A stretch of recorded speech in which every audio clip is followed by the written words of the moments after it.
이 몸이 중매를 서겠소. 수고비만 두둑이 쳐주시오. 봉구는 청림골 제일 가는 부잣집 박치연 도령의 혼사에 스스로 중매쟁이를 자청하고 나섰습니다. 신부집에서는 반신반의하면서도 봉구의 넉살에 못 이겨 일단 맡겨보기로 했지요.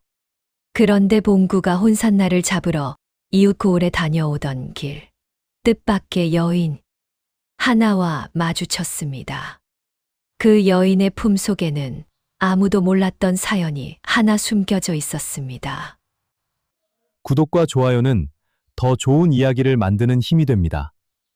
그럼 지금부터 옛날 옛적 전라도 청림골이라는 고을에 봉구라는 건달이 하나 살고 있었습니다. 청림골은 넓은 들판과 큰 저작거리를 낀 번성한 고을로 인근 여러 마을 중에서도 유독 부유한 집들이 많았습니다. 그런 고을답게 크고 작은 잔치와 혼사가 끊이지 않았고 그때마다 발 빠른 이들이 이런저런 방식으로 입속을 챙기곤 했습니다. 봉구는 딱히 정해진 직업 없이 이 집 저 집 잔심부름을 해주고 푼돈을 받아 살아가는 처지였습니다. 하지만 입담이 좋고 눈치가 빨라서 마을 어디를 가나 봉구를 모르는 사람이 없었습니다. 봉구는 어려서 부모를 여의고 여기저기 떠돌며 자랐는데 그 와중에도 남에게 못된 짓은 하지 않는다는 나름의 원칙을 지키며 살아왔습니다.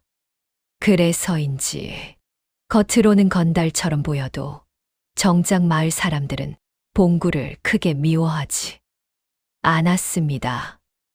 봉구의 부모는 그가 10살이 되던 해 돌림병으로 세상을 떠났습니다. 그 후 봉구는 이 집 저 집을 전전하며 눈칫밥을 먹고 자랐는데 그 시절의 서러움이 오히려 봉구를 사람 마음을 잘 헤아리는 사람으로 만들었습니다. 어린 봉구는 여러 집을 전전하며 온갖 굳은 일을 도맡아 했습니다. 물지개를 지고 나무를 하고 때로는 남의 집 아이들을 돌보기도 했습니다. 그 와중에도 봉구는 늘 밝은 얼굴을 잃지 않으려 애썼습니다. 저 아이는 참 부침성이 좋구나. 이런 말을 들으며 자란 봉구는 어느새 사람 마음을 읽는 재주가 남달라졌습니다. 나도 어려서 그리 서러웠으니 남의 사정을 함부로 여기면 안 되지. 봉구는 그런 마음가짐으로 살아왔고 비록 정해진 일 없이 이 집 저 집 기웃거리며 살아도 남에게 해코지는 하지 않았습니다. 저 봉구란 놈 하는 일 없이 놀면서도 어찌 저리 밥은 굶지 않는지 모르겠다. 말이야. 입만 살아서 여기저기 발 걸치고 다니니 그런 게지. 마을 사람들은 봉구를 두고 그렇게 수군거렸지만 정작 봉구에게 화를 내는 사람은 드물었습니다. 워낙 사람 좋게 넉살을 부리는 데다 은근히 의리도 있어서 한 번 도움을 준 사람은 끝까지 챙기는 성정이었기 때문입니다. 한 번은 이런 일도 있었습니다. 저작거리에서 한 노파가 보찜을 잃어버려 발을 동동 구르고 있었는데 봉구가 나서서 반나절을 뒤진 끝에 그 보찜을 찾아준 적이 있었습니다. 자네가 아니었으면 정말 큰일 날 뻔했네. 이 은혜를 어찌 갚아야 할지. 별 말씀을요, 할머니. 그저 지나가다 도운 것뿐입니다. 노파는 그 후로도 봉구를 볼 때마다 떡이며 반찬거리를 챙겨주곤 했습니다. 이런 작은 인연들이 쌓이며 봉구는 청림골에서 나름의 신뢰를 쌓아가고 있었습니다. 이런 일들이 쌓이며 마을 사람들은 봉구를 두고 속은 나쁘지 않은 녀석이라 평하곤 했습니다. 청림골에는 박치연이라는 젊은 지주가 있었습니다. 박치연의 집안은 대대로 이 고을에서 손꼽히는 부호였고 박치연 자신도 인근에서 소문난 재산가였습니다. 게다가 사람 됨됨이도 훌륭하다는 평이 자자했습니다. 박치연 도령은 매년 서당에 지필묵을 아끼지 않고 내놓으신다지. 그뿐인가 흉년이 들면 소장료도 알아서 깎아주신다더군. 참으로 덕망 있는 젊은이일세. 이런 소문 덕에 박치연은 25의 나이에도 벌써 청림골 제1가는 신랑감으로 이름이 높았습니다.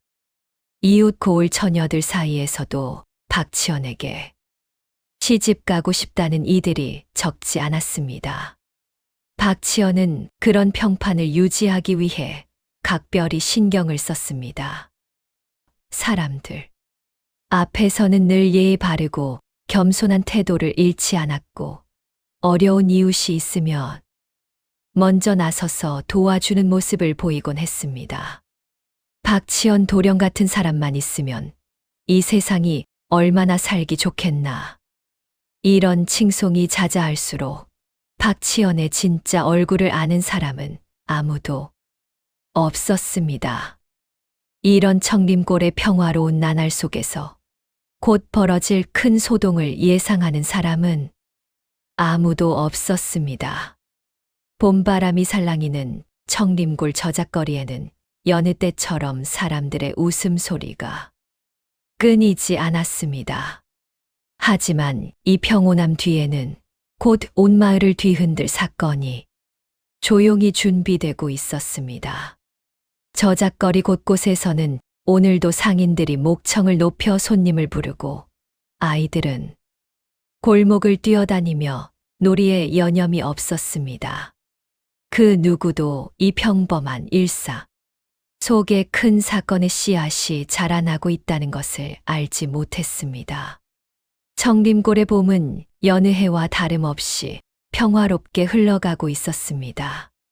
하지만 그 평화 뒤에는 한 건달의 우연한 만남이 모든 것을 뒤바꿔 놓을 준비를 하고 있었습니다.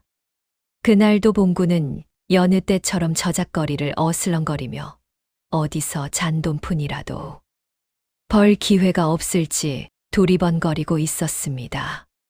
바로 그때 봉구의 귀에 박치연대 콘담 소식이 들려왔습니다. 봉구의 눈이 순간 반짝였습니다. 이것 참 좋은 기회가 될 것 같은데. 봉구는 그 길로 곧장 박치연 댁으로 향하는 대신 먼저 윤진사 댁을 찾아가 넌지시 운을 띄워보기로 마음먹었습니다. 양가 모두에게 신뢰를 얻어야 이 일이 제대로 성사되겠지. 봉구는 그렇게 마음먹고 곧바로 걸음을 옮겼습니다. 이 작은 결심이 훗날 얼마나 큰 파장을 몰고 올지 그때의 봉구는 전혀 예상하지 못했습니다. 봄바람에 실려온 꽃향기를 맡으며 봉구는 가벼운 마음으로 윤진사댁을 향해 걸어갔습니다. 그날의 걸음걸이가 훗날 자신이 얼마나 큰 사건의 한복판에 서게 될지 봉구는 전혀 알지 못했습니다. 이렇게 청림골의 평범한 봄날 하루가 시작되었고 이 하루가 훗날 온 마을 사람들의 입에 오르내리게 될 큰 이야기의 첫 장이었습니다. 그날 이후 벌어질 일들을 짐작이나 할 수 있었다면 아마 그 누구도 평온한 아침을 그저 흘려보내지는 않았을 것입니다. 하지만 세상 일이란 늘 그렇듯 가장 평범한 순간에 가장 큰 변화의 씨앗이 숨어 있는 법이었습니다. 그렇게 청림골의 봄날 하루는 시작되었고 이 이야기는 이제 막 그 첫걸음을 뗀 참이었습니다. 이제 그날의 이야기가 어떻게 펼쳐지는지 하나하나 따라가 보겠습니다. 그러던 어느 날 박치연의 혼담이 오가기 시작했습니다. 상대는 몰락한 양반가의 딸 옥분이었습니다. 옥분의 아버지 윤진사는 한때 벼슬을 지냈으나 가세가 기울어 지금은 근근히 살아가는 처지였습니다. 윤진사는 젊어서 잠시 지방관직을 지낸 적이 있었으나 몇 차례 흉년과 잘못된 투자로 재산을 크게 잃고 말았습니다. 그 후로는 근근히 서책이나 팔며 생계를 이어가는 처지가 되었지요. 저 댁 따님이 참하다지. 윤진사 어른도 체면치레는 하실 분이고 윤진사는 이 혼담이 성사되면 집안을 다시 일으킬 수 있으리라는 기대에 부풀어 있었습니다. 우리 옥분이가 그런 좋은 집안에 시집을 가게 되다니 이보다 더한 경사가 어디 있겠는가. 윤진사는 딸에게도 그 기쁨을 감추지 못하고 몇 번이고 이야기했습니다. 옥분아, 내가 그 댁에 시집을 가면 우리 집안도 다시 볕이 들 것이다. 옥분은 그런 아버지를 보며 수줍게 웃었습니다. 아버지, 소녀도 그리 되기를 바랍니다. 옥분은 어려서부터 아버지의 근심을 곁에서 지켜보며 자랐기에 이 혼사가 얼마나 중요한지 잘 알고 있었습니다. 그래서 더욱 정성을 다해 혼례 준비에 임했습니다. 이렇게 양가의 기대 속에서 혼담이 무르익어 가던 무렵 아무도 예상치 못한 인물이 이 혼사에 끼어들게 됩니다. 바로 봉구였습니다. 봉구는 평소 이런 큰 혼사가 있으면 늘 눈여겨보는 버릇이 있었습니다. 큰 잔치가 있는 곳에는 늘 잔돈푼이라도 챙길 기회가 있었기 때문입니다. 이번 박치현댁 혼사도 예외는 아니었습니다. 저 정도 큰 혼사라면 중매를 서는 것만으로도 꽤 짭짤한 수고비를 챙길 수 있겠구먼. 봉구는 그런 셈 속으로 슬슬 움직이기 시작했습니다. 마침 청김골에는 정시 중매쟁이가 따로 없었기에 봉구가 끼어들 여지가 충분했습니다. 내가 발이 넓으니 양쪽 집안을 오가며 이야기를 잘 풀어주면 될 것이다. 혼담이 무르익어 가던 어느 날 봉구는 이 혼사에서 짭짤한 수고비를 챙길 궁리를 하게 되었습니다. 이보게들, 이 혼사에 내가 중매를 서면 어떻겠나. 양쪽 집안에 발이 넓은 내가 나서면 일이 술술 풀릴 걸세. 봉구는 그렇게 너스레를 떨며 양쪽 집안을 오가기 시작했습니다. 처음에는 다들 미덥지 않아 했지만 봉구의 넉살과 언변에 못 이겨 결국 중매를 맡기게 되었습니다. 저런 자를 믿고 중매를 맡겨도 될는지. 어차피 정식 중매쟁이를 부르려면 돈이 더 들지 않겠소. 봉구 저놈이 발은 넓으니 한번 맡겨봅시다. 이 몸이 중매를 서겠소. 수고비만 두둑이 쳐주시오. 봉구는 그렇게 선언하고 양가를 오가며 혼산날을 정하고 예단을 조율하는 일을 맡게 되었습니다. 이번 혼사만 잘 성사시키면 내 한동안 배고를 걱정은 안 해도 되겠구먼.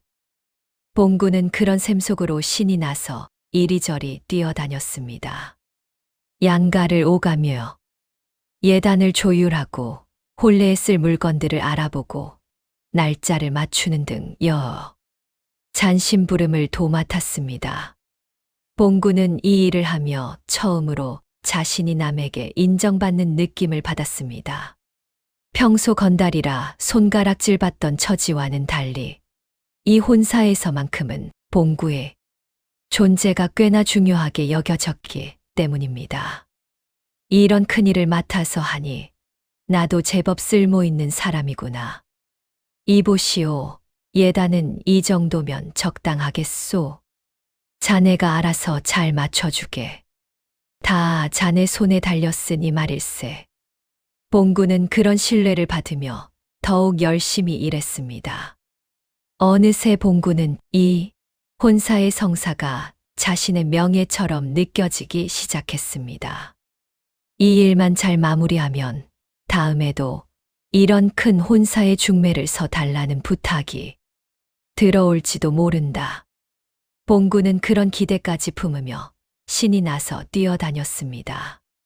박치연을 만날 때마다 봉구는 그 점잖은 태도에 내심 감탄하기도 했습니다. 이런 자리면 수고비 받기도 떳떳하지. 참으로 훌륭한 신랑감이야. 박치연은 봉구를 만날 때마다 깎듯이 예를 갖추었습니다. 봉구, 자네 덕에 일이 수월하게 풀리는구먼. 수고비는 넉넉히 챙겨줄 터이니 염려 말게.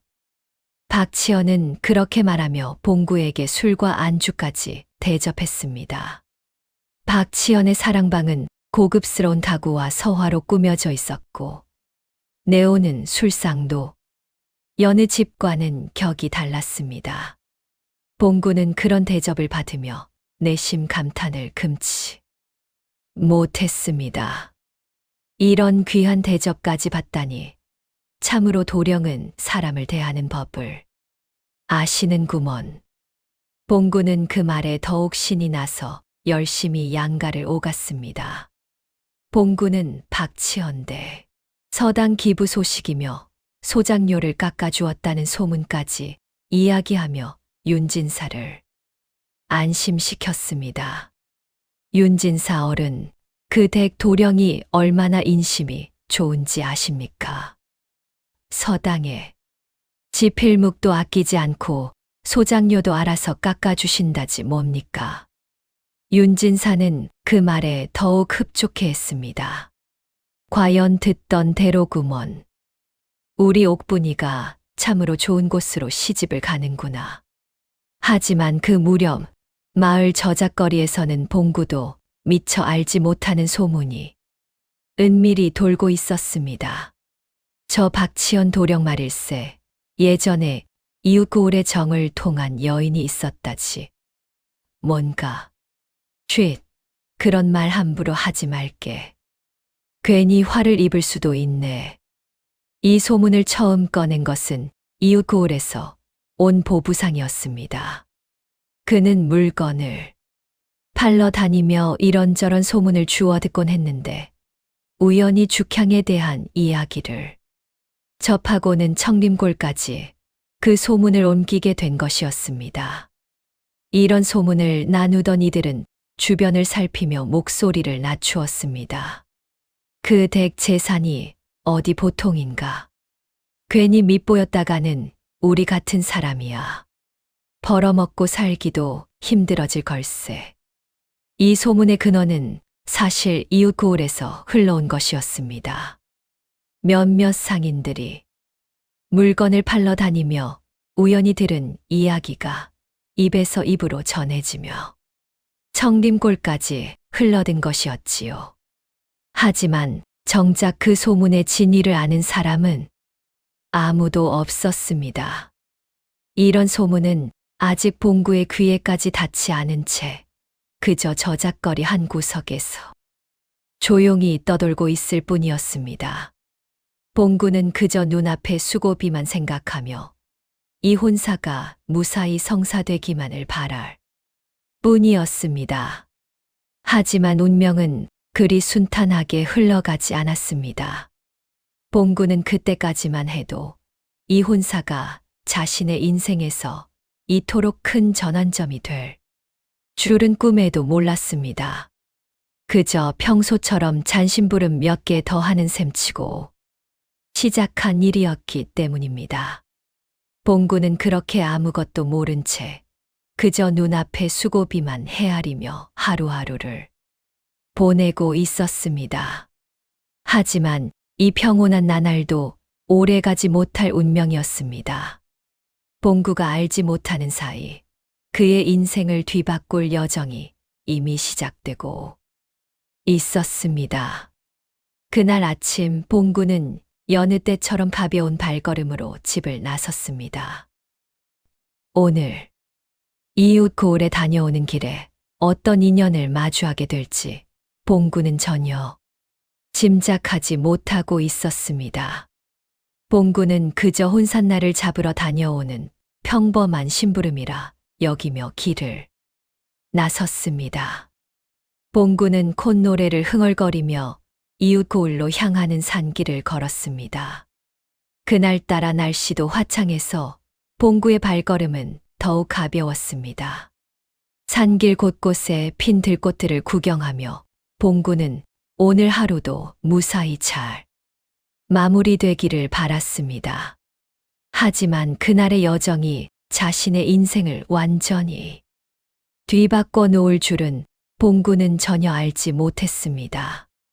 정오가 다 되어갈 무렵 봉구는 마침내 이웃 고을에 도착했습니다. 고을 초입에 들어서자 낯선 거리의 풍경이 봉구의 눈에 들어왔습니다. 이 평범해 보이는 고을에서 봉구의 인생을 뒤바꿀 만남이 기다리고 있으리라고는 아무도 예상하지 못했습니다. 봉구는 먼저 점술가의 집을 찾아 나섰습니다. 혼산날을 정하는 것이 오늘의 본래 목적이었기 때문입니다. 이웃 사람에게 길을 물어 봉구는 마침내 점술가의 집을 찾아냈습니다. 점술가의 집은 마을 어기 작은 언덕 위에 자리하고 있었는데 봉구는 그 집을 향해 발걸음을 재촉했습니다. 멀리서도 점술가의 집 굴뚝에서 피어오르는 연기가 보였습니다. 혼산날을 정하기 위해 봉구는 이웃 고을에 있는 점술가를 찾아가기로 했습니다. 청림골에서 반나절 거리에 있는 그 고을은 봉구도 가끔 볼 일이 있어 오가던 곳이었습니다. 점술가는 이런저런 날짜를 짚어보더니 마침내 길이를 하나 정해 주었습니다. 이날이 혼례에 가장 좋은 날일세. 혼주에게 잘 전하시게. 고맙습니다, 어르신. 이걸로 제 할 일은 다 끝난 셈이군요. 봉구는 홀가분한 마음으로 청림골로 돌아가는 길에 올랐습니다. 점술가를 만나고 돌아오는 길, 봉구는 허름한 초가 앞에서 아이를 업고 서 있는 여인 하나를 보게 되었습니다. 여인은 뭔가 골똘히 생각에 잠긴 듯 먼 산을 바라보고 있었습니다. 봉구는 별 생각 없이 지나치려다가 문득 여인의 얼굴에서 낯익은 구석을 발견했습니다. 이보시오. 혹시 죽향이 아니시오? 여인은 화들짝 놀라며 봉구를 돌아보았습니다. 어찌 제 이름을. 죽향은 몇 해 전 청림골 근방에서 잠시 기생 노릇을 하던 여인이었는데 봉구와는 그때 몇 번 마주친 적이 있는 사이였습니다. 죽향이 살고 있는 초가는 마을에서도 외진 곳에 자리하고 있었습니다. 남의 눈을 피해 조용히 살아가려는 듯 이웃과의 왕래도 거의 없이 홀로 지내는 모습이었습니다. 마당 한편에는 작은 텃밭이 있어 죽향이 손수 채소를 길러 먹고 사는 듯 보였습니다. 오랜만이오, 낭자. 그런데 이 아이는. 죽향은 잠시 머뭇거리다가 결국 참았던 눈물을 쏟아냈습니다. 오랫동안 홀로 삼켜온 서름이 한꺼번에 터져 나오는 듯 했습니다. 봉구님, 실은 이 아이의 아비가 박치현 도령입니다. 봉구는 그 말의 순간 얼어붙었습니다. 뭐라고요? 그게 정말이요? 죽향은 그동안의 사정을 하나하나 털어놓기 시작했습니다. 몇 해 전 박치현 도령이 이 고을에 자주 드나들며 저와 정을 통했습니다. 그때는 저를 아낀다며 옷가락지까지 정표로 주었지요. 하지만 제가 이 아이를 가진 것을 알자 도령은 발기를 뚝 끊었습니다. 죽향은 품속에서 낡은 옷가락지 하나를 꺼내 보였습니다. 이것이 그때 받은 정표입니다. 도령은 대신 사람을 보내 생활비 몇 푼을 보내주기는 했습니다만 그것으로 모든 것을 끝내려 하셨습니다. 옷가락지는 세월의 흔적이 묻어 있었지만 정교한 세공이 한눈에도 예사롭지 않은 물건임을 알 수 있었습니다.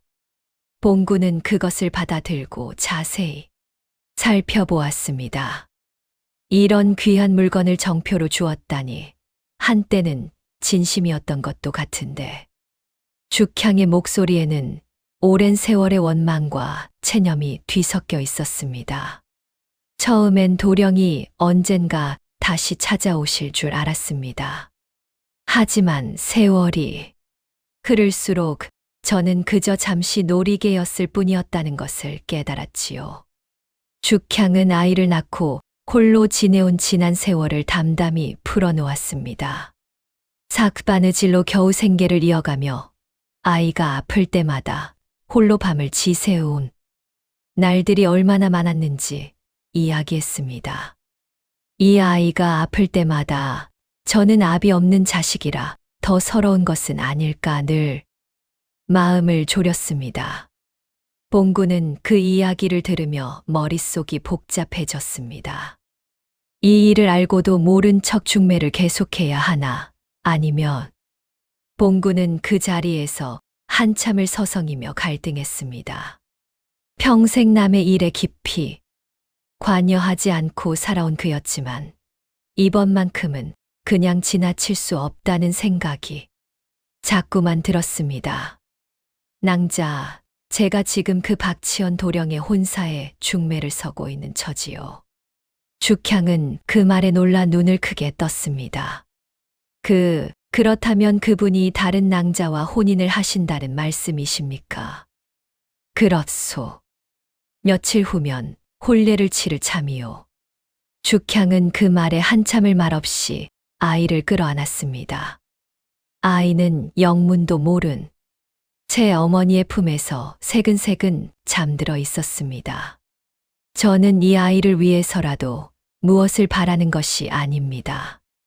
다만 이대로 아무 일 없었다는 듯 혼인을 하신다는 것이 너무 억울할 뿐입니다. 봉구는 그런 죽향을 보며 마음이 무거워졌습니다. 수고비만 챙기면 그만이라 여겼던 이 중매일이 이제는 그리 간단한 문제가 아니게 되어버린 것입니다. 낭자, 잠시 생각할 시간을 주시오. 내 반드시 다시 찾아오리다. 죽향은 그저 힘없이 고개를 끄덕일 뿐이었습니다. 봉구는 그 초가를 뒤로하고 청림골로 향하는 내내 무거운 발걸음을 옮겼습니다. 평소라면 콧노래를 흥얼거리며 갔을 길이었지만 오늘만큼은 그럴 기분이 아니었습니다. 해가 뉘엿뉘엿 저물어가는 산길을 걸으며 봉구는 몇 번이고 죽향의 눈물과 아이의 얼굴을 떠올렸습니다. 과연 내가 이 일을 어찌 처리해야 옳은 것인가? 청림골에 도착했을 즈음에는 이미 밤이 깊어 있었습니다. 봉구는 그날 밤 제대로 잠을 이루지 못했습니다. 방 안등불이 다 꺼질 때까지 봉구는 이런저런 생각에 잠겨 뒤척였습니다. 그날 밤 봉구가 내린 결론은 하나였습니다. 일단은 좀 더 알아보자. 섣불리 판단하기엔 아직 이르다.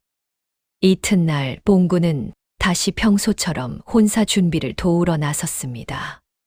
하지만 그 발걸음에는 예전과 다른 무거움이 배어 있었습니다. 봉구는 겉으로는 평소와 다름없이 웃으며 양가를 오갔지만 마음속에는 늘 죽향과 아이의 얼굴이 자리하고 있었습니다.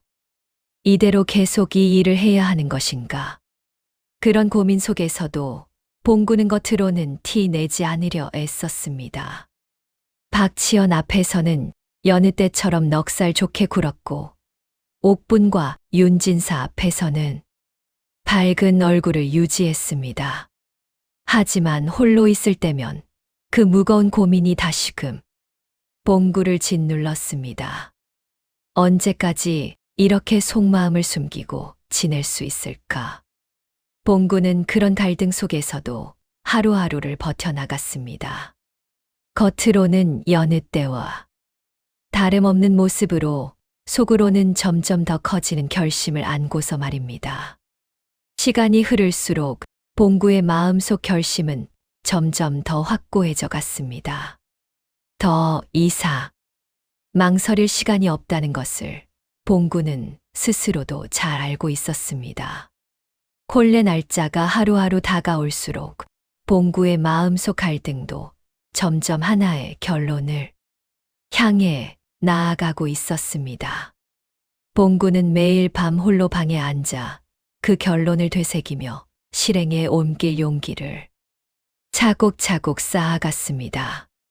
그렇게 며칠이 지나고 마침내 혼례 날짜가 코앞으로 다가왔습니다. 봉구는 마지막으로 마음을 가다듬으며 자신이 준비한 모든 것들을 다시 한번 점검했습니다. 옷가락지, 서찰, 그리고 소작인들의 증언까지.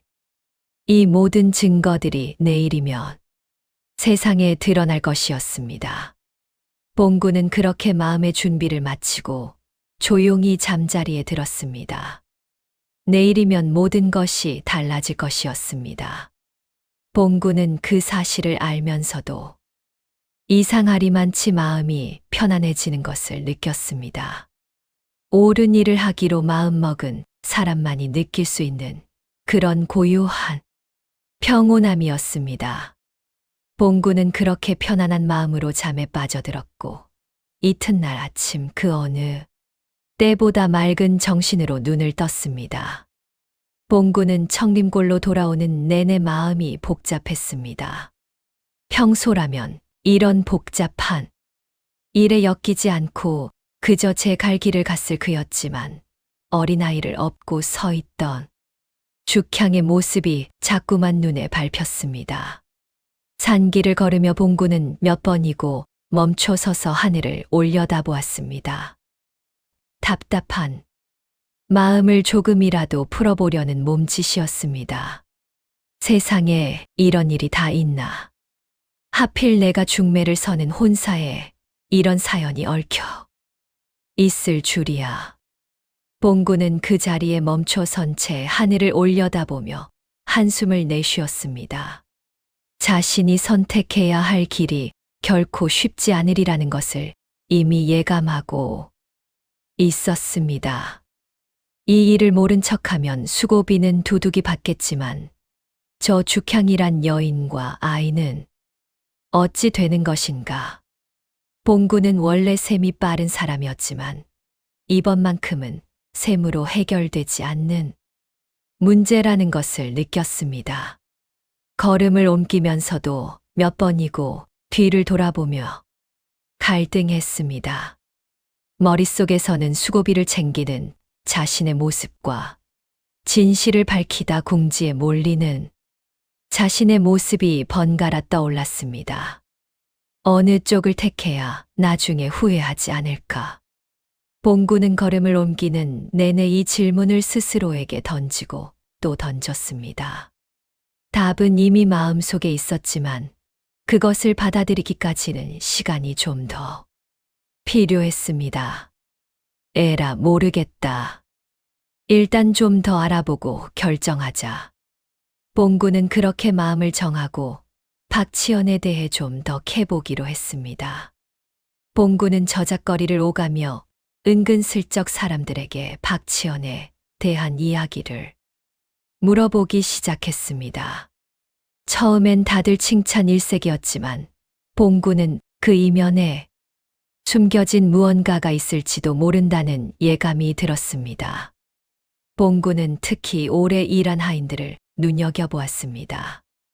오랫동안 곁에서 지켜본 사람들이야말로 진짜 모습을 가장 잘 알 것이라 생각했기 때문입니다.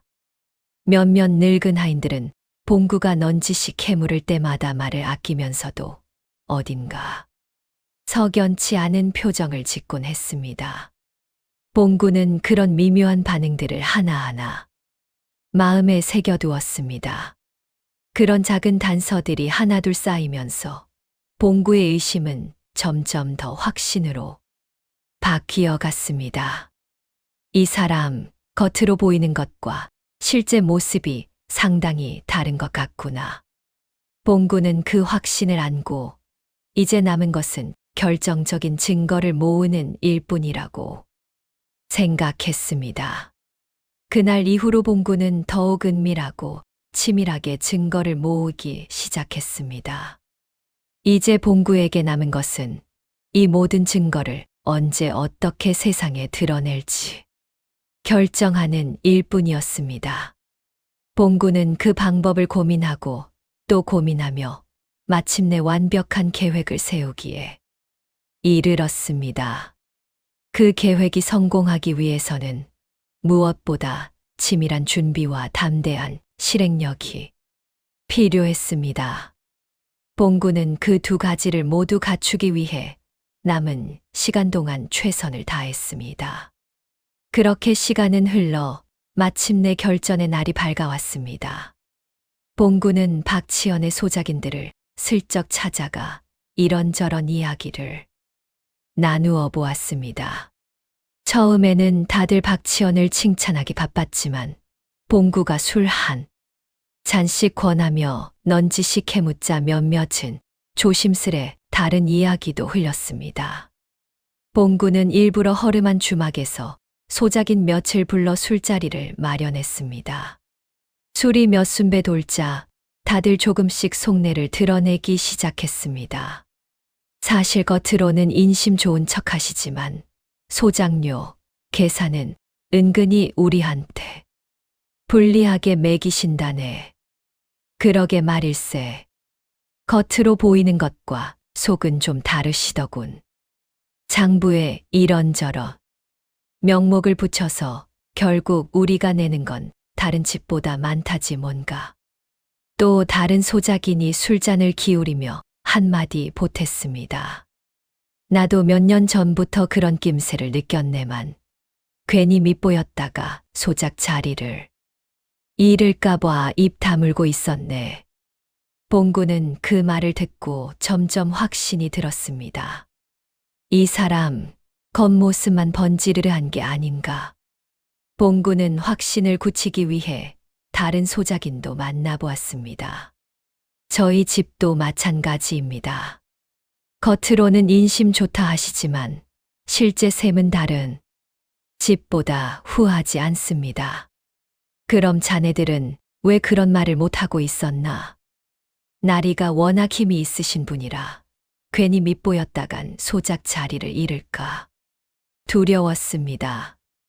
봉구는 그 말의 씁쓸함을 느꼈습니다. 사람들이 두려움 때문에 부당함을 참고 있었다는 사실이 더욱 그의 결심을 굳히게 만들었습니다. 봉구는 그날 밤 홀로 앉아 그동안 들은 이야기들을 곱씹어 보았습니다. 봉구는 고민 끝에 예전 자신을 도와준 적 있는 노인을 찾아가 조언을 구하기로 했습니다. 그 노인은 젊어서 관아의 아전으로 일했던 사람으로 세상 물정에 밝았습니다. 어르신, 제가 이런 일을 맞닥뜨렸는데 어찌해야 할지 모르겠습니다. 봉구는 자초지종을 모두 털어놓았습니다. 노인은 한참을 듣더니 조용히 입을 열었습니다. 봉구야, 사람이 살면서 이런 갈림길을 만나는 것은 흔치 않은 일이다. 하지만 이럴 때일수록 내 마음이 가는 대로 하거라. 나중에 후회하지 않을 길이 어느 쪽인지 스스로 잘 알고 있을 것이다. 봉구는 그 말에 큰 깨달음을 얻었습니다. 어르신, 감사합니다. 이제 마음이 좀 정리가 되는 듯합니다. 봉구는 죽향이 그동안 어떻게 생계를 이어왔는지도 알아보았습니다. 삭바느질로 겨우 입에 풀칠하며 살아온 죽향의 처지는 봉구의 마음을 더욱 무겁게 만들었습니다. 이웃 사람 하나가 봉구에게 이런 말을 전해 주었습니다. 그 여인 참으로 딱하지요. 혼자 아이 키우며 얼마나 고생을 하는지 몰라요. 그래도 한 번도 남 탓하는 소리 하는 걸 못 봤습니다. 봉구는 그 말에 더욱 마음이 굳어졌습니다. 이런 사람을 그냥 두고 볼 수는 없다. 봉구는 박치연의 재산이 얼마나 되는지도 슬쩍 알아보았습니다. 소장료로만 매년 상당한 곡식을 거두어 드리는 것을 알고 봉구는 새삼 놀랐습니다. 이만한 재산을 가지고도 어찌 그리 매정하게 사람을 버릴 수 있단 말인가. 봉구는 그 재산의 크기에 비례해 박치연의 위선이 더욱 크게 느껴졌습니다. 봉구는 그날 밤 늦도록 잠을 이루지 못하고 자신이 나아가야 할 길을 곱씹고 또 곱씹었습니다. 며칠을 고민한 끝에 봉구는 마침내 마음을 완전히 굳혔습니다. 내가 이 일에 나선다고 세상이 크게 달라지지는 않겠지만 적어도 내 양심에는 부끄럽지 않게 살아야겠다. 봉구는 그렇게 다짐하며 이제부터는 오직 진실을 밝히는 일에만 집중하기로 했습니다. 봉구는 다시 죽향을 찾아가 자신의 결심을 전했습니다. 낭자, 제가 도와드리겠습니다. 이 부당함을 그냥 넘어갈 수는 없습니다. 죽향은 그 말에 눈물을 글썽이며 몇 번이고 고개를 숙였습니다. 봉구님, 정말 감사합니다. 이 은혜는 평생 잊지 않겠습니다. 은혜랄 것까지야 있겠소. 그저 옳은 일을 하려는 것뿐입니다.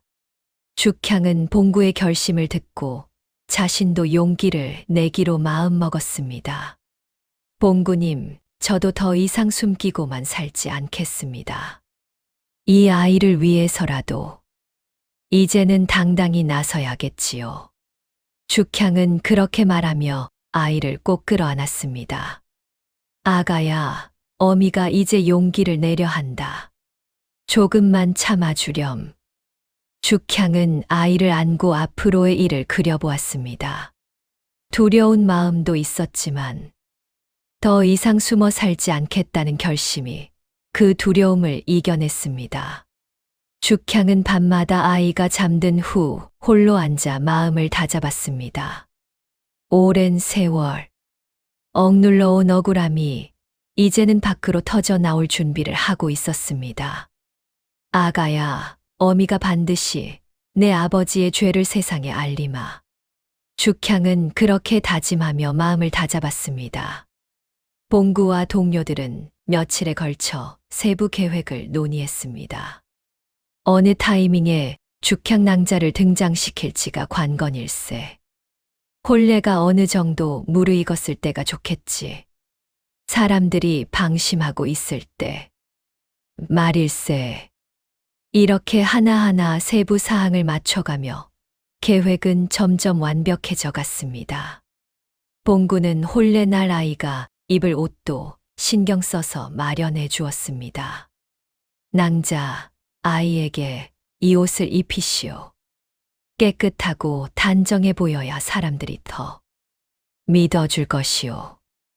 봉구가 마련한 옷은 비록 값비싼 것은 아니었지만 정갈하고 깔끔했습니다. 죽향은 그 세심한 배려에 다시 한번 고마움을 느꼈습니다. 봉구님, 이런 것까지 신경 써주시다니. 낭자와 아이가 사람들 앞에 당당히 설 수 있어야 하지 않겠소. 윤진사는 봉구가 이 혼사를 위해 애쓰는 모습을 보며 진심으로 고마움을 느꼈습니다. 봉구, 자네처럼 성실한 사람이 중매를 서주니 내 마음이 정말 든든하네. 봉구는 그 말을 들을 때마다 마음이 더욱 무거워졌습니다. 윤진사가 앞으로 겪을 충격을 생각하면 봉구의 가슴은 답답해지기만 했습니다. 윤진사 어른, 죄송합니다. 하지만 진실을 아는 것이 더 나은 길일 것입니다. 봉구는 옥분이 혼례복을 입어보며 기뻐하는 모습을 우연히 보게 되었습니다. 어머나, 이 옷이 저에게 이리 잘 어울릴 줄이야. 옥분의 순수한 기쁨은 봉구의 마음을 더욱 무겁게 만들었습니다. 이 낭자가 며칠 후 얼마나 큰 충격을 받을지 생각하면 가슴이 아프구나.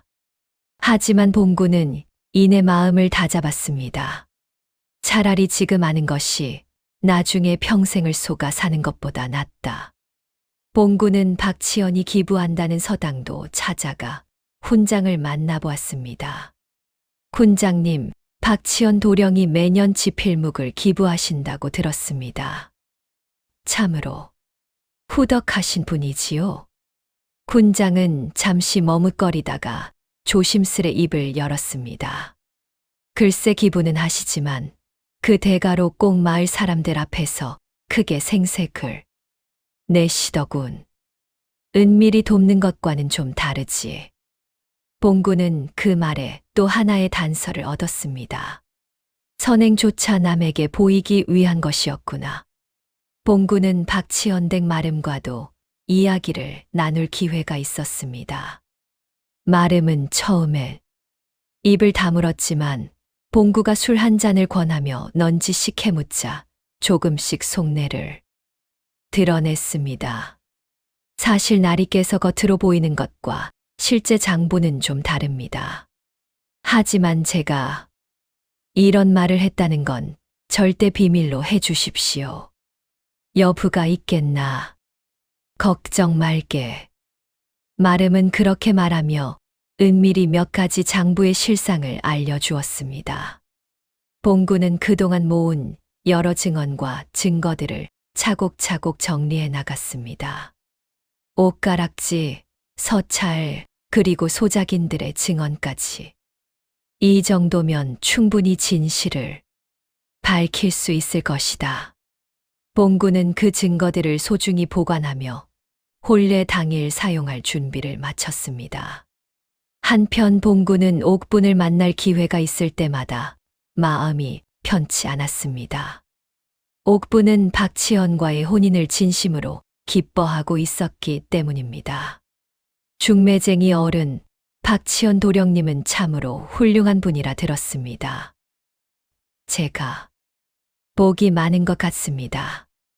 봉구는 그 순진한 말에 차마 진실을 말하지 못하고 어색하게 웃어 넘겼습니다. 그렇지요. 좋은 분이시지요.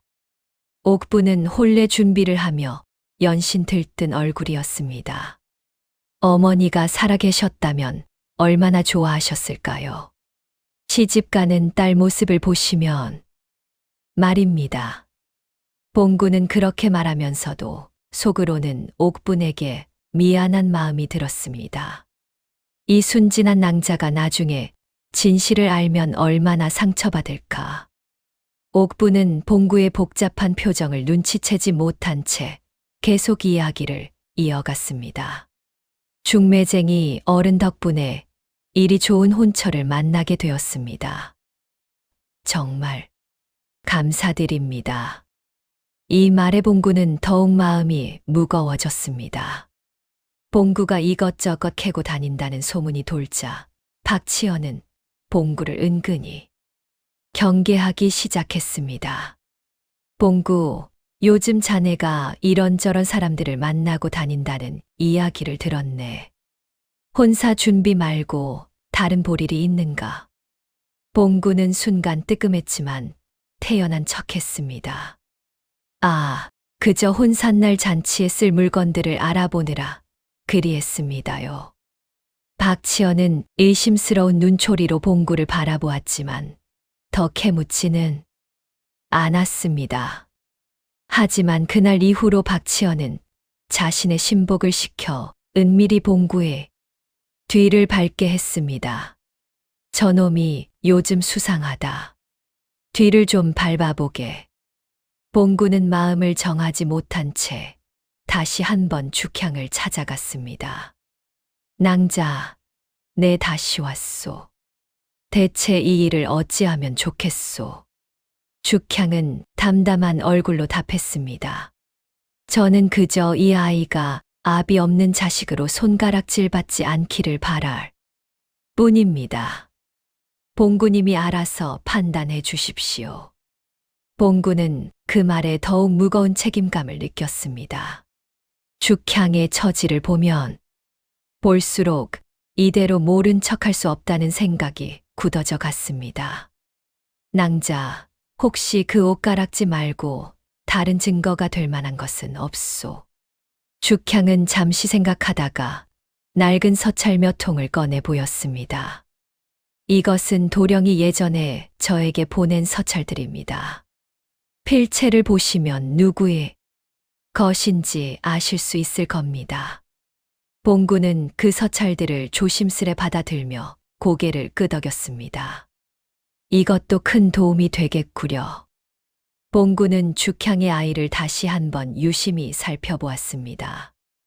나이는 6살쯤 되어 보였는데 이목구비가 어딘가 낯익어 보였습니다. 가만 이 아이 얼굴이 박치현 도령과 닮은 듯도 하구나. 봉구는 그 사실을 마음에 새기며 혼례날 이 아이의 얼굴이 결정적인 증거가 될 수 있으리라 생각했습니다. 낭자, 이 아이 이름이 무엇이오? 덕이라 합니다. 덕이라 좋은 이름이구려. 한편 옥분의 아버지 윤진사는 이 혼사에 온 집안의 기대를 걸고 있었습니다. 이 혼사만 성사되면 우리 집안도 다시 일어설 수 있다. 봉구, 자네만 믿네. 윤진사는 봉구를 만날 때마다 몇 번이고 고마움을 표했습니다. 자네 같은 사람이 중매를 서주니 내 마음이 놓이네. 부디 이 혼사가 무사히 성사되도록 힘써주게. 봉구는 그런 윤진사의 기대를 보며 마음이 더욱 복잡해졌습니다. 이 혼사가 잘못되면 저 어른은 또 얼마나 낙담하실까. 하지만 그렇다고 거지 위에 혼사를 세울 수는 없지 않은가. 봉구는 며칠을 고민한 끝에 결국 진실을 밝히기로 결심했습니다. 에라, 수고비 좀 못 받으면 어떤가. 사람이 사람 도리는 하고 살아야지. 봉구는 그렇게 마음을 굳히고 혼례 당일 어떻게 이 사실을 밝힐지 궁리하기 시작했습니다. 밤늦도록 등불 아래 앉아 이런저런 방도를 이리저리 궁리해 보았습니다. 그냥 대놓고 말하면 다들 내가 헛소리 한다고 여길 것이다. 뭔가 확실한 증거와 함께 사람들이 다 보는 앞에서 밝혀야 한다. 봉구는 혼례마당에서 자연스럽게 진실을 드러낼 방법을 고민했습니다. 봉구는 예전에 놀이패에서 잠시 일한 적이 있어 흥을 돋우는 재주가 제법 있었습니다. 그 재주를 이용하기로 마음먹었습니다. 그냥 대놓고 말하면 다들 내가 헛소리 한다고 여길 것이다. 뭔가 다른 방법이 필요해. 봉구는 결국 혼례마당에 흥을 돋우는 놀이패를 자청해서 그 놀이 중에 자연스럽게 죽향과 아이를 등장시키기로 계획을 세웠습니다. 봉구는 예전 놀이패 시절의 인맥을 총동원해 믿을 만한 동료 몇 명을 구했습니다. 계획의 성패는 이 놀이가 얼마나 자연스럽게 보이는지에 달려 있었습니다. 낭자, 혼례날 잠시 저와 함께 마당에 나와 주실 수 있겠소. 모든 사람 앞에서 진실을 밝히려 하오. 죽향은 잠시 망설이다가 고개를 끄덕였습니다. 그리하겠습니다. 더는 숨기고 싶지 않습니다.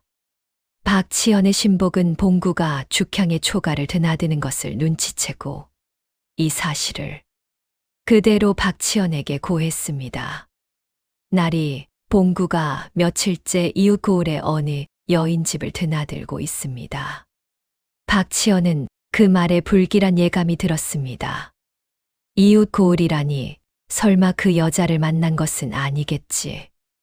박치연의 얼굴에 처음으로 초조한 기색이 스쳤습니다. 봉구는 계획을 실행하기 위해 몇몇 믿을 만한 이들에게 도움을 청했습니다.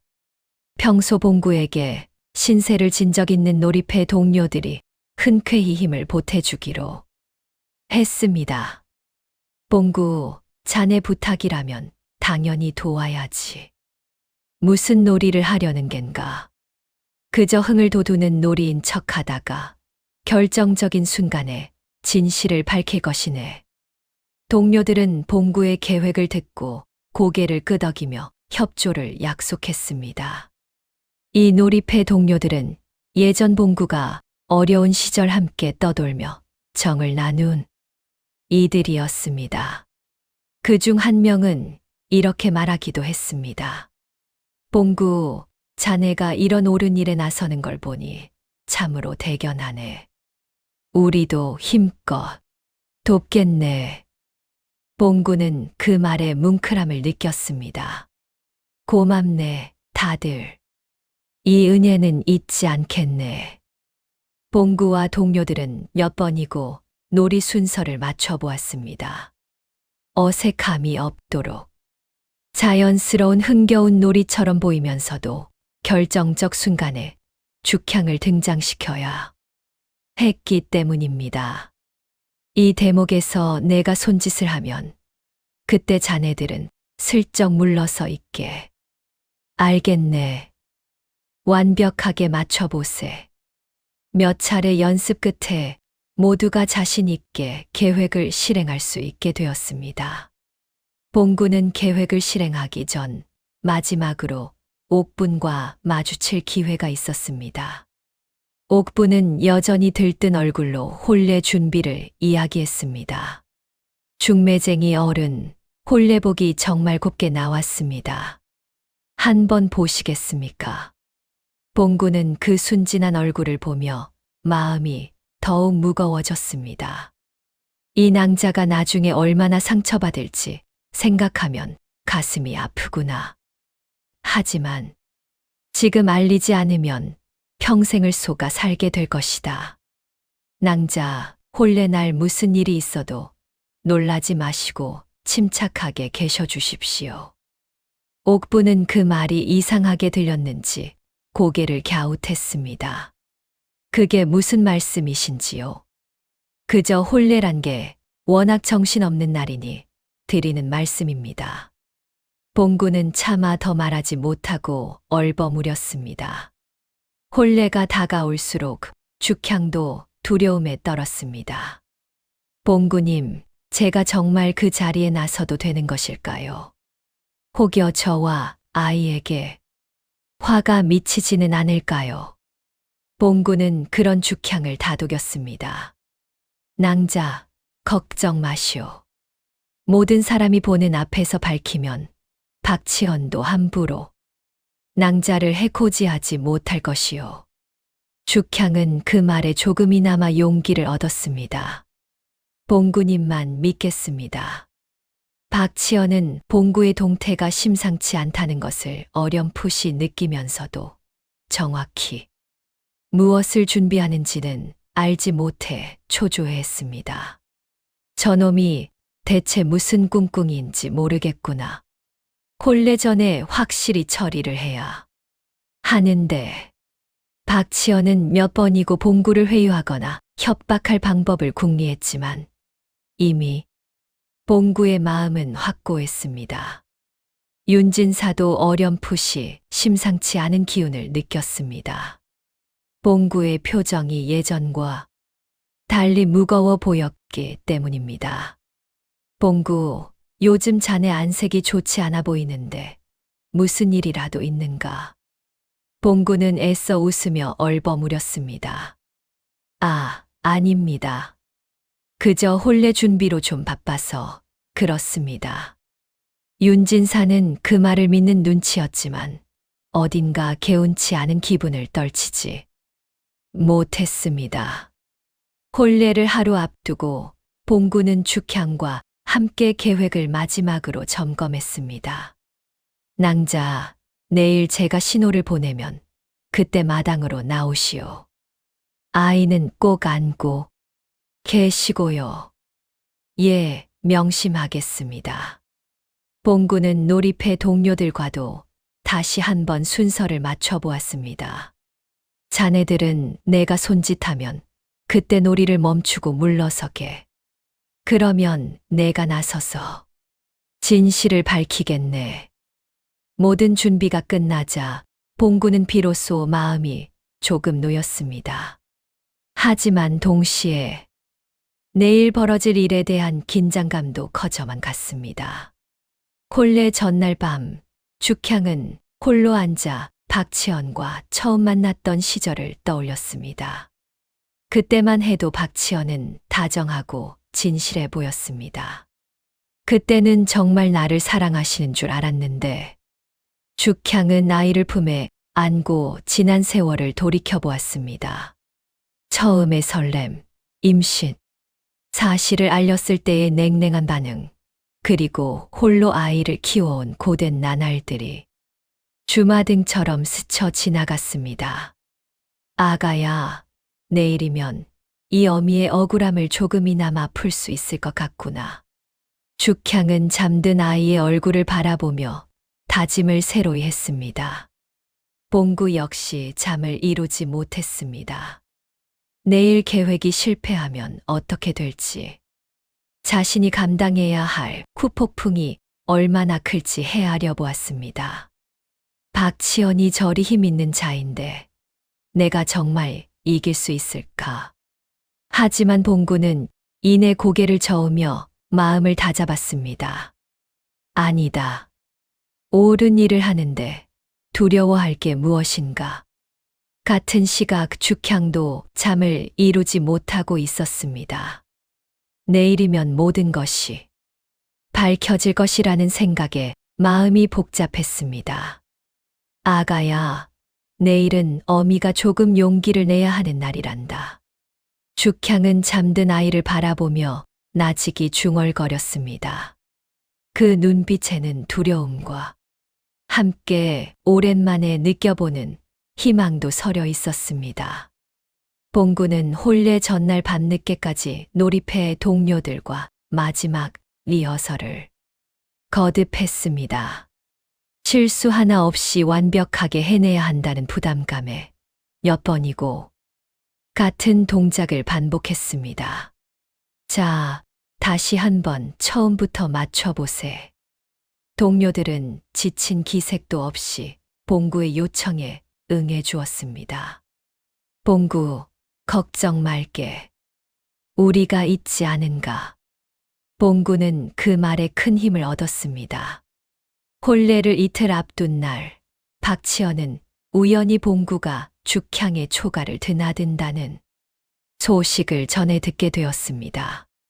박치연의 신복 하나가 이웃 고을에 볼 일이 있어 다녀오던 길, 우연히 봉구가 죽향의 초가로 들어가는 모습을 목격하고 이를 그대로 보고했던 것입니다. 날이 아무래도 심상치 않은 낌새가 있어 보고드립니다. 뭐라, 봉구가 죽향을 만났다고? 박치연은 그 소식에 얼굴빛이 굳었습니다. 봉구가 그 사실을 알고 있다면 혼사에 큰 문제가 생길 수 있었기 때문입니다. 박치연은 잠시 자리에 앉아 생각을 정리했습니다. 만약 봉구가 정말 죽향의 존재를 알고 있다면 이 혼사는 물론 자신의 명성까지 크게 흔들릴 수 있는 상황이었습니다. 어떻게든 이 일을 무마해야 한다. 박치연은 신복을 다그쳤습니다. 확실한 것이냐? 다른 사람은 모르는 것이겠지. 예, 나리. 아직은 저만 알고 있는 사실입니다. 박치연은 그제야 조금 안심하며 대책을 강구하기 시작했습니다. 하지만 그의 안심은 오래가지 못했습니다. 이미 봉구는 훨씬 더 많은 것을 알아낸 뒤였기 때문입니다. 박치연은 즉시 봉구를 불러들였습니다. 박치연의 사랑방에 들어선 봉구는 평소와 다른 싸늘한 분위기를 곧바로 느낄 수 있었습니다. 봉구, 자네 요즘 죽향이라는 여인을 만나고 다닌다지. 봉구는 순간 심장이 철렁했지만 애써 태연한 척했습니다. 그것이 우연히 알게 된 사이일 뿐입니다요. 봉구는 최대한 아무렇지 않은 표정을 지으려 애썼지만 이마에는 이미 식은땀이 배어 나오고 있었습니다. 박치연은 봉구를 매섭게 쏘아보았습니다. 이보게, 자네도 알다시피 나는 이 고을에서 힘께나 쓰는 사람일세. 괜한 일에 끼어들었다가 자네만 곤란해질 수도 있어. 봉구는 그 말에 등골이 서늘해졌지만 물러서지 않았습니다.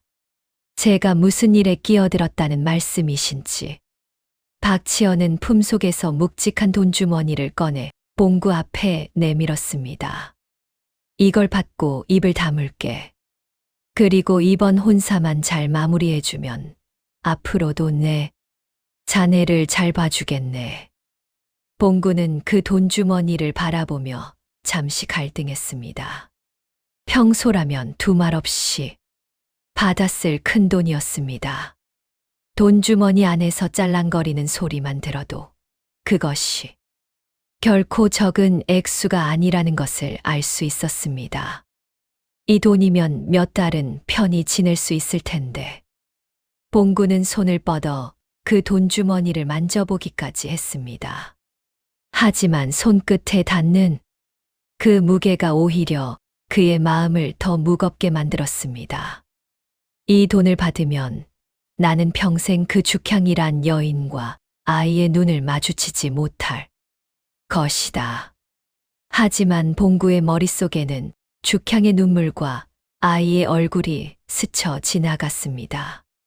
날이, 죄송하지만 이 돈은 받을 수 없습니다. 박치연의 얼굴이 순식간에 싸늘하게 굳었습니다.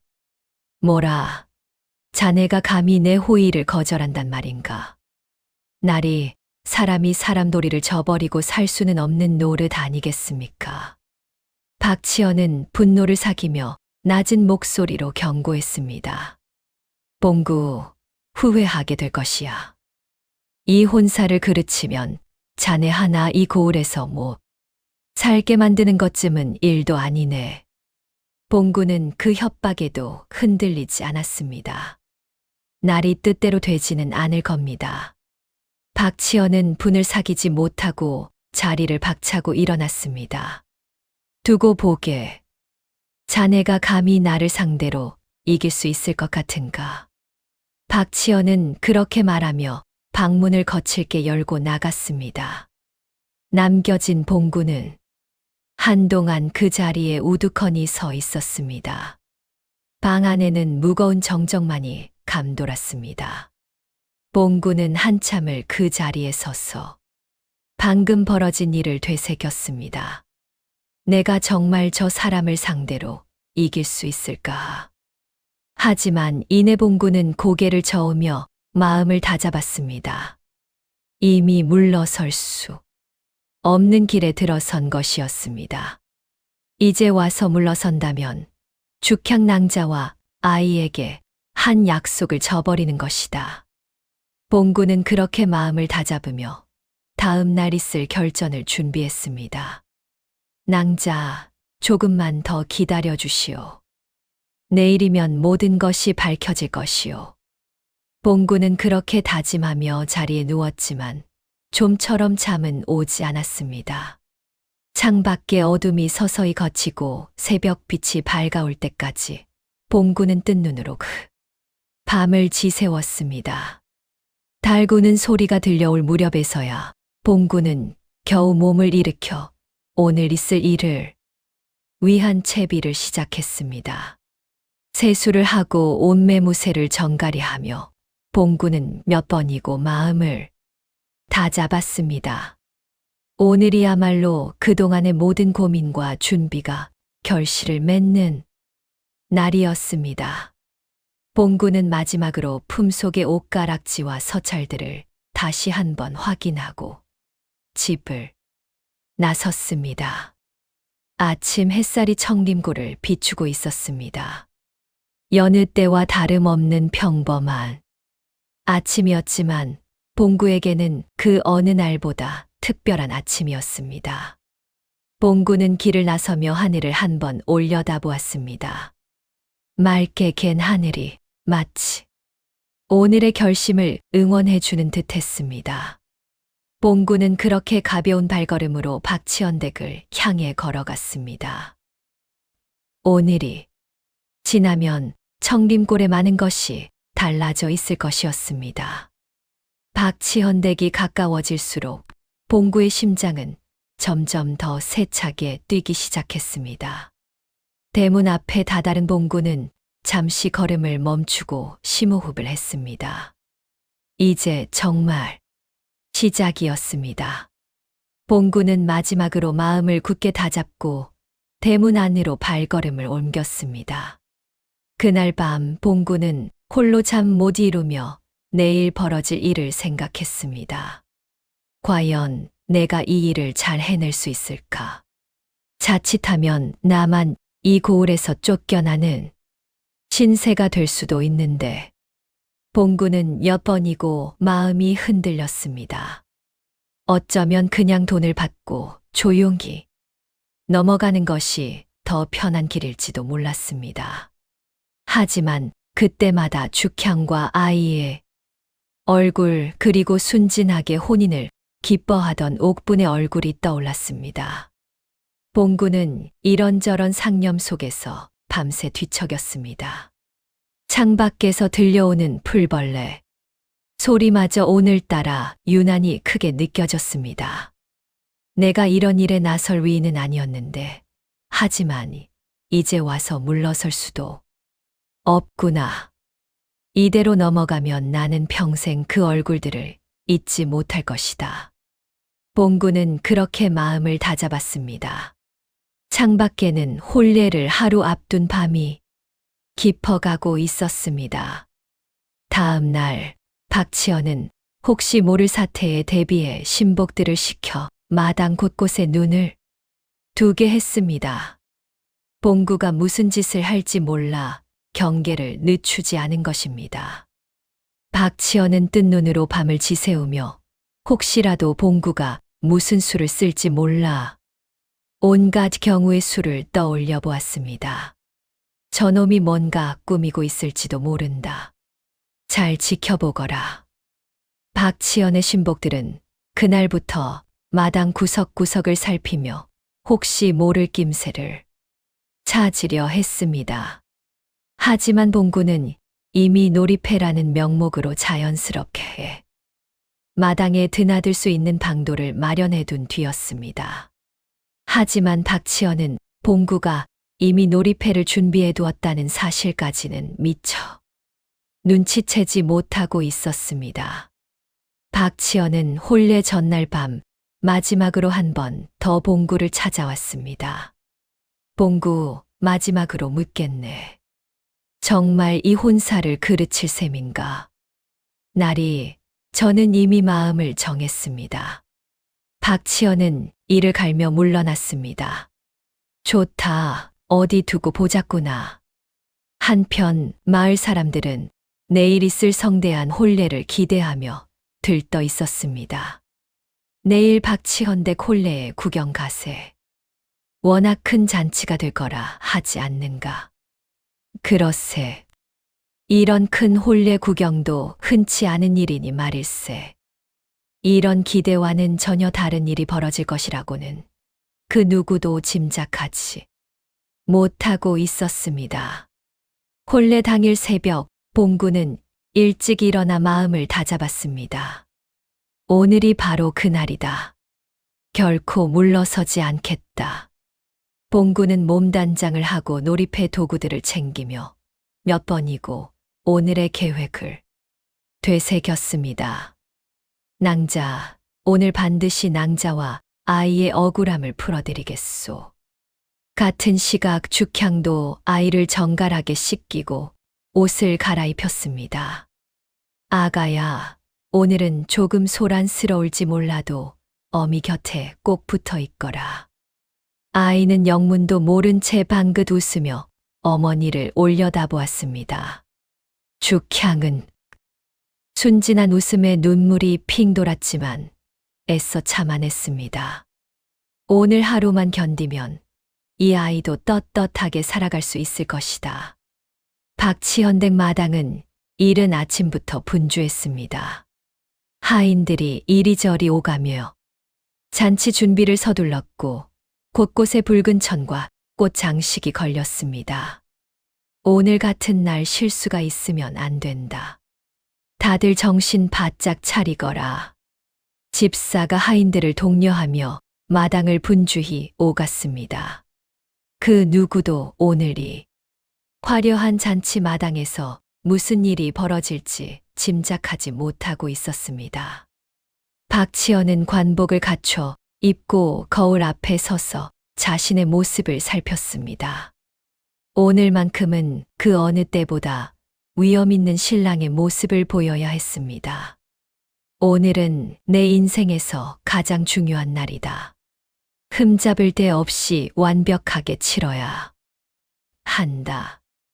박치현은 그렇게 스스로를 다독이며 어젯밤 봉구와의 대치 따위는 이미 잊은 듯 여유로운 표정을 지어 보였습니다. 하지만 그 여유는 오래가지 못할 운명이었습니다. 혼례 시각이 다가오자 인근 마을에서 초대받은 손님들이 하나둘 도착하기 시작했습니다. 이거 참 박치현 댁 혼례라니 얼마나 성대할지 기대되는구먼. 그러게 말일세. 신부들 낭자도 참하다고 소문이 자자하던데. 손님들은 저마다 기대에 찬 얼굴로 마당에 자리를 잡았습니다. 그 누구도 오늘의 혼례가 예상치 못한 방향으로 흘러갈 것이라고는 생각지 못하고 있었습니다. 윤진사도 새 옷을 갖춰 입고 사돈댁 손님들을 맞이할 준비를 했습니다. 오랜만에 느껴보는 뿌듯함에 그의 얼굴에는 웃음이 가득했습니다. 오늘 이후로 우리 집안도 다시 체면을 세울 수 있겠구나. 윤진사는 그렇게 중얼거리며 딸의 혼례를 앞둔 감회에 젖었습니다. 혼례가 시작되기 직전 봉구는 마당 한쪽에 숨어 있던 죽향과 눈이 마주쳤습니다. 두 사람은 말없이 고개를 끄덕이며 서로의 결의를 확인했습니다. 낭자, 이제 시작이요. 죽향도 그 눈빛에 답하듯 아이를 꼭 끌어안으며 고개를 끄덕였습니다. 혼례가 시작되기 직전 마당에는 팽팽한 긴장감이 감돌았습니다. 봉구는 놀이패 동료들과 함께 마당 한쪽에서 대기하며 신호가 떨어지기만을 기다렸습니다. 모든 것이 계획대로 되어야 할 텐데. 봉구는 마지막으로 품속의 증거들, 옷가락지를 대신 맡아둔 것과 서찰 사본들 다시 한번 확인했습니다. 모든 준비는 끝났습니다. 이제 남은 것은 실행뿐이었습니다. 박치현은 혼례가 무사히 시작되자 조금씩 방심하기 시작했습니다.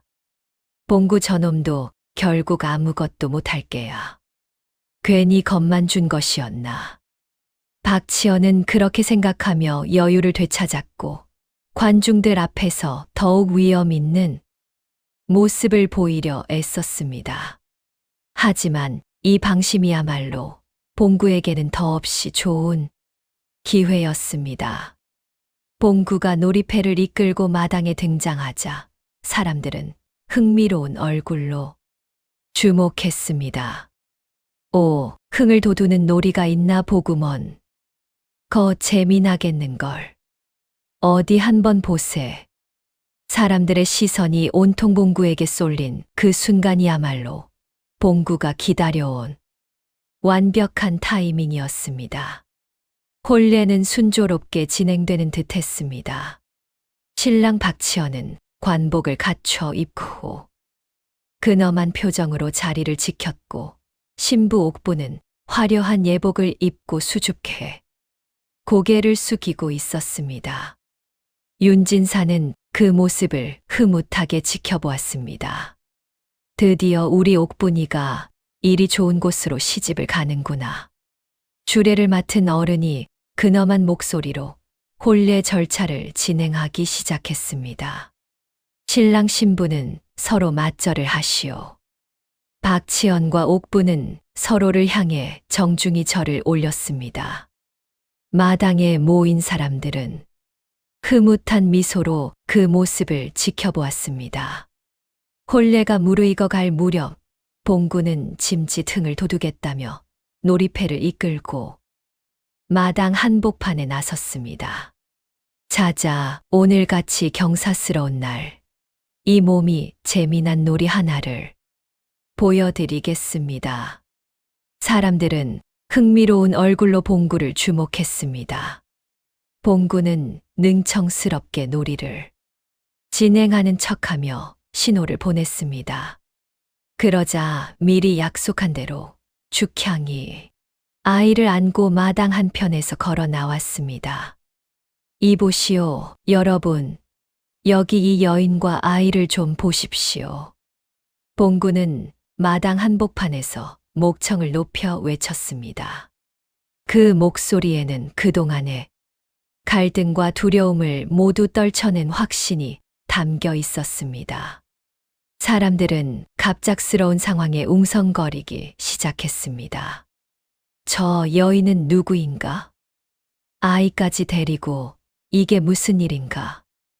마당 곳곳에서 당혹스러운 목소리들이 터져 나왔습니다. 마당은 순식간에 술렁거림으로 가득 찼습니다. 신랑 신부의 자리를 지키던 사람들도 하나둘 자리에서 일어나 상황을 살피기 시작했습니다. 박치연의 얼굴이 하얗게 질렸습니다. 봉구, 이게 대체 무슨 짓인가? 박치연은 자리에서 벌떡 일어나며 소리쳤지만 그 목소리에는 이미 당황함이 역력히 묻어났습니다. 봉구는 아랑곳하지 않고 큰 소리로 말을 이었습니다. 이 여인은 죽향이라 하며 이 아이는 신랑 박치연 도령의 자식입니다. 도령은 이 여인을 정표까지 주며 가까이 하다가 아이가 생기니 매정하게 버리셨습니다. 봉구의 목소리는 마당 전체에 쩌렁쩌렁 울려 퍼졌습니다. 그동안 참아왔던 의분이 한꺼번에 터져 나오는 듯 했습니다. 관중들 사이에서 큰 소란이 일었습니다. 뭐라고? 저 점잖던 도령이? 세상에 이럴 수가. 윤진사는 그 자리에서 낯빛이 하얗게 질렸습니다. 이게 대체 무슨 소리인가? 윤진사는 다리에 힘이 풀려 그 자리에 주저앉을 뻔했습니다. 딸의 혼사가 이런 식으로 뒤집힐 줄은 상상도 하지 못했던 것입니다. 죽향은 떨리는 손으로 옷가락지를 꺼내 보였습니다. 이것이 그 증거입니다. 도령께서 저에게 정표로 주신 옷가락지입니다. 죽향의 목소리는 떨렸지만 그 눈빛만은 흔들림이 없었습니다. 오랜 세월 참아온 억울함이 이제야 세상에 드러나는 순간이었습니다. 박치연은 처음에는 발뺌하려 했습니다. 그런 물건은 얼마든지 흉내 낼 수 있는 것 아닌가. 이 무슨 모함인가. 박치연의 목소리는 떨리고 있었지만 애써 태연한 척 큰 소리를 쳤습니다. 이복의 봉구, 대체 누구의 사주를 받고 이런 짓을 벌이는 겐가. 하지만 봉구는 이미 만반의 준비를 해두었습니다. 도령, 발뺌하실 것 없습니다. 여기 도령께서 손수 쓰신 서찰도 있습니다. 필체를 비교해 보시지요. 봉구는 품속에서 서찰 몇 통을 꺼내 사람들 앞에 펼쳐 보였습니다. 마침 그 자리에는 그를 아는 사람들이 여럿 있어 필체를 대조해보고는 하나같이 고개를 끄덕였습니다. 이건 분명 도령의 필체가 맞소. 내 몇 번이나 도령의 편지를 본 적이 있어. 잘 아오. 박치현은 그 말에 말문이 막혔습니다. 게다가 도령, 이 아이의 얼굴을 좀 보십시오. 도령과 판박이 아닙니까? 봉구는 아이를 번쩍 안아 올려 사람들이 잘 볼 수 있도록 했습니다. 사람들 사이에서 놀라움의 탄식이 터져 나왔습니다. 그 누구도 이 아이의 얼굴에서 박치현의 모습을 부인할 수 없었습니다. 사람들은 아이의 얼굴을 보고는 다들 고개를 끄덕였습니다. 정말이구먼. 저 눈매하며 코 모양까지 영락없이 도령을 닮았어. 몇몇 나이 든 부인들은 손으로 입을 가리며 놀라움을 감추지 못했습니다. 아이고 세상에 저리 똑같이 생길 수가 있나. 그 순간 마당에 있던 모든 사람의 시선이 일제히 박치현에게로 쏠렸습니다. 더 이상 발뺌할 수 없는 순간이었습니다. 박치현은 결국 궁지에 몰려 본색을 드러냈습니다. 이복의 봉구, 자네도 사내라면 알지 않나. 첩실 하나 정리한 게 무슨 큰 죄라고 이 소란인가. 박치현의 얼굴에는 더 이상 평소의 점잖음은 찾아볼 수 없었습니다. 그저 궁지에 몰린 자의 뻔뻔함만이 남아있을 뿐이었습니다. 이 뻔뻔한 말에 마을 사람들은 더욱 분노했습니다. 저런 못된 신보를 봤나. 박치현의 이 한마디는 그동안 반신반의하던 몇몇 사람들의 마음까지 완전히 돌아서게 만들었습니다. 겉으로는 그리 점잖은 척하더니 속은 저리 썩어 있었구먼. 한 노인이 지팡이로 땅을 치며 소리쳤습니다. 내 평생 저리 뻔뻔한 자는 처음 보는구먼. 사람이 어찌 저리 낯짝이 두꺼울 수 있단 말인가. 주변에 있던 다른 노인들도 하나같이 혀를 차며 동조했습니다. 그러게 말일세. 참으로 세상 말세로구먼. 윤진사도 분을 참지 못하고 소리쳤습니다. 자네가 그러고도 사람인가. 죄 없는 여인과 아이를 그리 매정하게 버려놓고 무슨 죄냐고 묻는단 말인가. 이때 봉구가 그동안 캐낸 또 다른 사실을 폭로했습니다. 게다가 도령은 겉으로는 소장료를 깎아준다 하시면서 실은 은밀히 다른 명목으로 그 이상을 받아내고 계셨습니다. 소작인들에게 직접 물어보십시오. 봉구의 이 폭로의 마당은 더욱 술렁였습니다. 첩실 문제만으로도 충격이 컸는데 이제는 그동안 덕망있다 소문났던 지주로서의 명성까지 뿌리치제 흔들리는 순간이었습니다. 이 말에 몇몇 소작인들이 용기를 내어 나섰습니다. 그것이 사실입니다. 저희도 겉과 속이 다른 셈법에 이상하다 여겼습니다. 작년에도 소장료를 깎아준다 하시더니 다른 명목으로 더 받아가셨습니다. 한 소작인이 앞으로 나서며 목소리를 높였습니다. 저도 그동안 억울했지만 말할 용기가 없었습니다. 이제라도 진실을 말하겠습니다. 이런 증언들이 하나둘 쏟아지자 박치현의 그동안의 위선이 낱낱이 드러났습니다. 마당에 모인 사람들은 이제 완전히 등을 돌린 채 박치현을 향해 비난을 쏟아냈습니다. 저런 자가 우리 마을 제일 가는 신랑감이라 불렸다니 세상 참 우습구먼. 박치현은 그 자리에서 완전히 무너져 내렸습니다. 그동안 쌓아온 덕망 있는 지주라는 명성이 한순간에 산산조각 났습니다. 박치현은 더 이상 아무 말도 하지 못한 채 그 자리에 주저앉았습니다. 조금 전까지의 위세는 온데간데 없이 그저 초라한 몰골만이 남아 있었습니다. 윤진사는 분노하여 소리쳤습니다. 이런 파렴치한 자에게 내 딸을 시집 보낼 뻔했다니. 이 혼사는 없던 일로 하겠소. 윤진사의 목소리는 분노와 안도가 뒤섞여 떨리고 있었습니다. 하마터면 딸을 이런 자에게 시집 보낼 뻔했다는 사실에 등골이 서늘해졌습니다. 옥분도 그제야 모든 것을 깨닫고 눈물을 흘렸습니다. 화려한 혼례복을 입은 채로 옥분은 그 자리에 주저앉아 울음을 터뜨렸습니다. 제가 이런 사람인 줄도 모르고. 옥분은 그동안 박치연을 진심으로 좋은 사람이라 믿고 설레었던 자신이 한없이 초라하게 느껴졌습니다. 하지만 동시에 이 사실을 미리 알게 된 것이 얼마나 다행인지도 깨달았습니다. 옥분은 눈물을 훔치며 조용히 마당을 빠져나갔습니다. 그 뒷모습에는 슬픔과 함께 서서히 안도감도 스며들고 있었습니다. 몇몇 이웃 안악들이 다가와 옥분을 위로했습니다.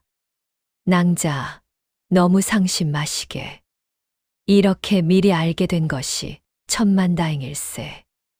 윤진사는 딸을 부축하며 울먹였습니다. 옥분아, 다행이다. 정말 다행이야.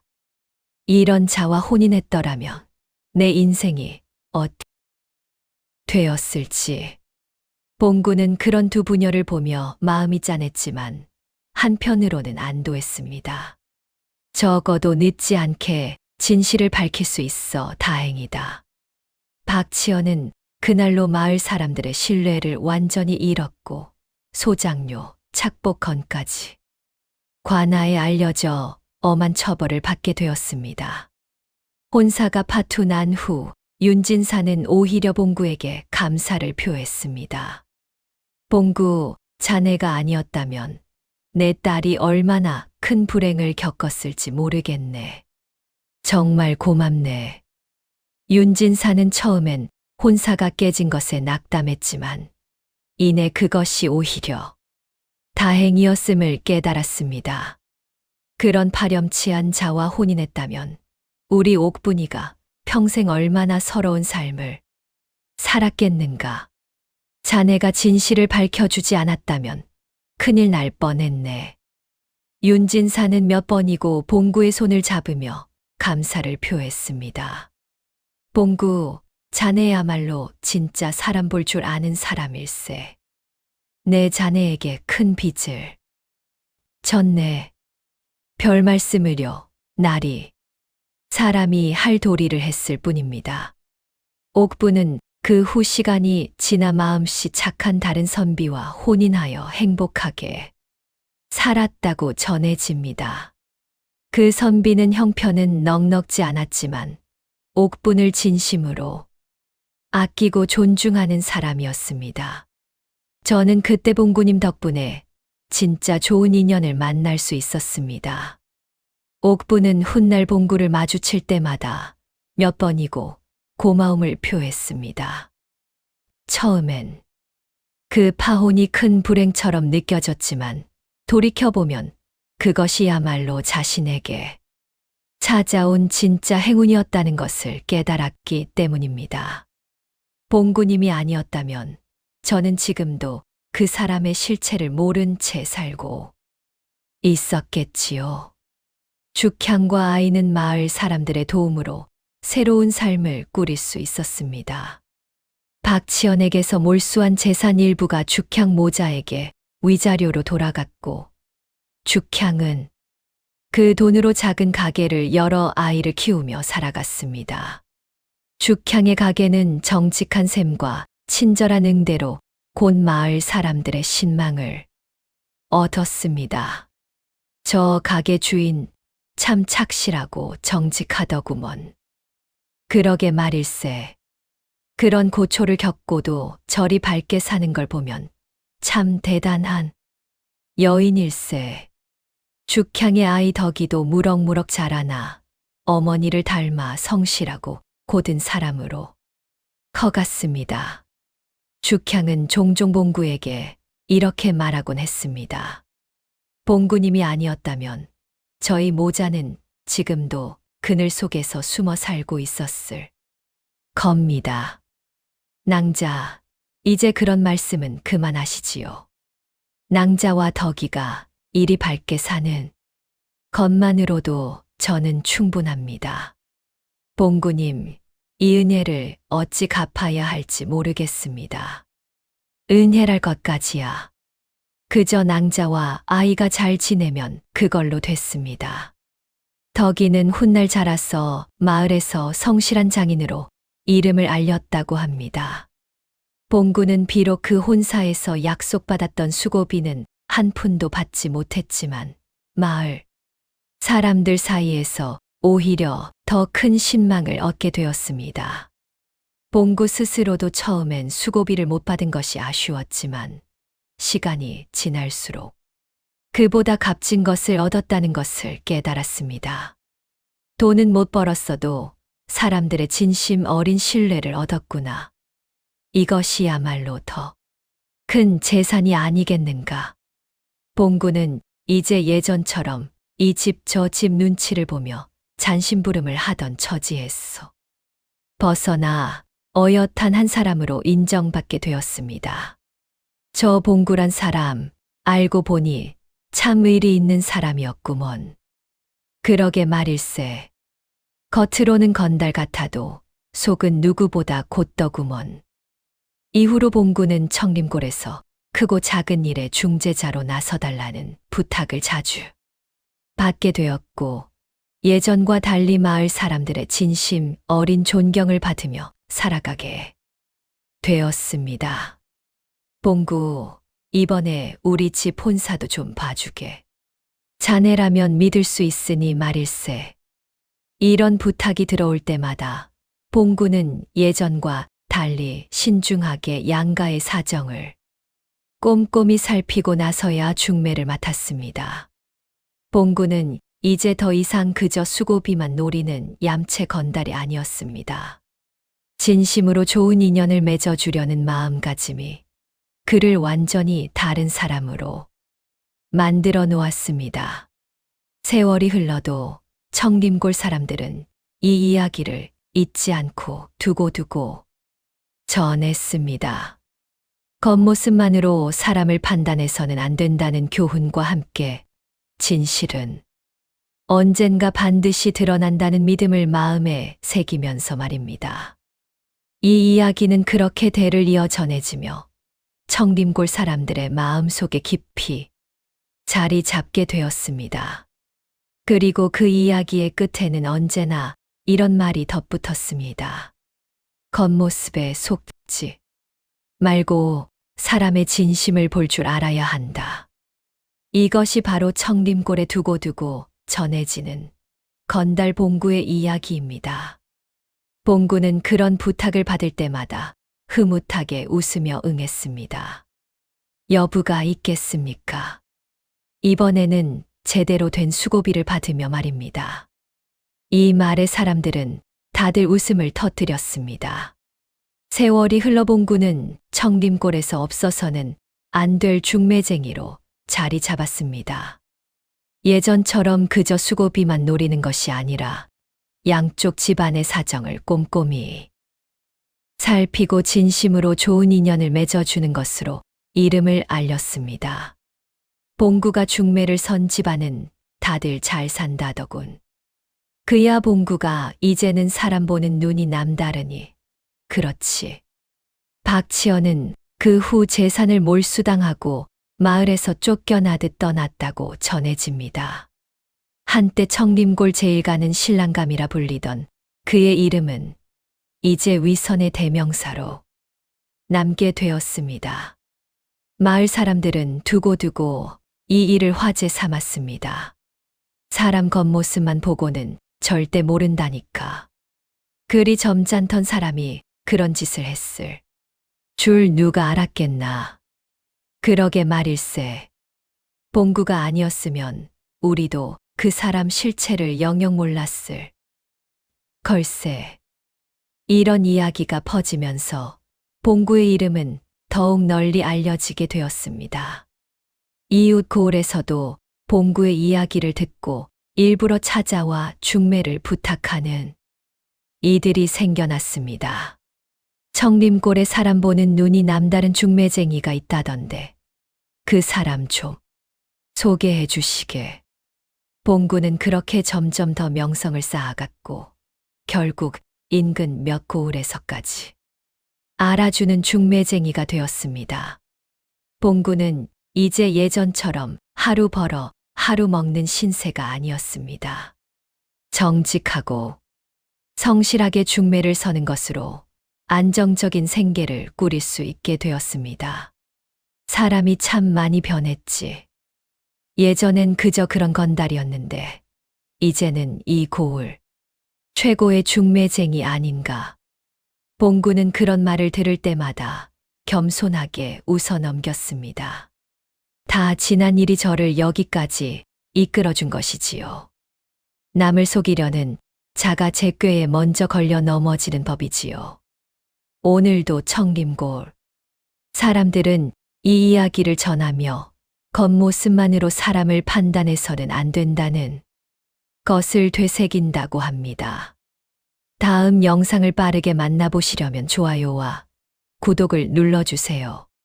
지금 화면에 나오는 더 재미있는 영상들도 함께 해주세요. 그럼 모두 행복한 하루 보내세요. 감사합니다.